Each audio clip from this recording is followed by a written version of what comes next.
روشنماوان هنا شوان راکاند گو شهید خصنا هر دو روشنماوان جن گلیستان و هیرو کشنا نتوی وجبو بدن کرنا جنیبو هنا شوان دیار کر گوریا هری گرینگ آ بیرانی نوان ریا پاراسنا ربازا وان آج آلی جن روشنماوان و یا گوت دوی امدنگی وان جنین گوهاتن بدن کرن بگینن هر داره.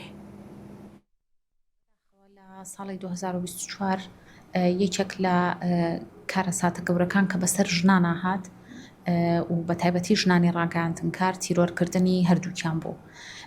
ئەگەرچی گوڵستان من زیاتر وەکو کار بەیەکەوە بین، بەڵام هێرۆ وەکو پەیوەندیەکی خۆشەویستی و شەخسی و خوشکی پەیوەندیەکی زۆر خۆشمان هەبوو بەیەکەوە. بەداخەوە ئەو کارەساتە کە ڕوویە حەجمی خۆی وەرنەگرت، یعنی سامناکی خۆی لەناو کۆمەڵگای کوردی دەنگی نایەوە. بۆیە ئێمە هەموو ساڵیا دەکان بە بەرز ڕائەگرین و هەوڵ ئەین جارێکی تر ئەوە بڵێنەوە بە کۆمەڵگەی کوردی کە ئەم تیرۆرە سیاسی ئەم دوو ڕۆژنامە نووسا جگەلەوەی تیرۆرێکی سیاسی، تیرۆرێکی کۆمەڵایەتیە، تیرۆرێکی نەتەوەییە، لەبەرەوەی ئەم دوو ژنە خەباتکارە جگەلەوەی بۆ ژنان کاریانە کرد، بۆ نەتەوەیە کاریانە کرد، بۆ گەیاندنی دەنگی نەتەوەیە کە بە ملیۆنان تاکی هەیە بەڵام تا ئێستا نیشتیمانێکی نییە.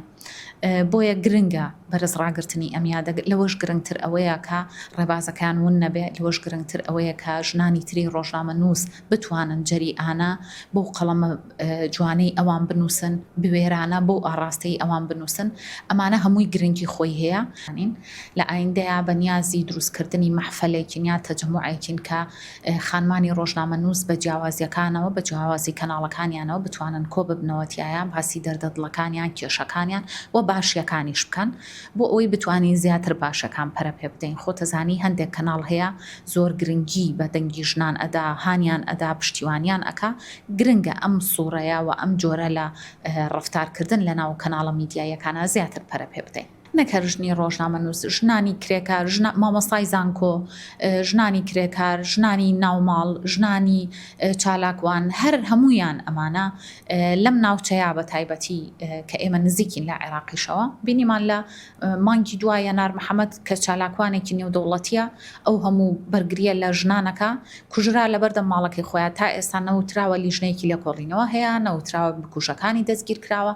ئەمە ئەومان پێڵە کە بەڵێ خەمساردی هەیە لە بەرامبەر دەستگیرکردنی بکوژانی ژنان.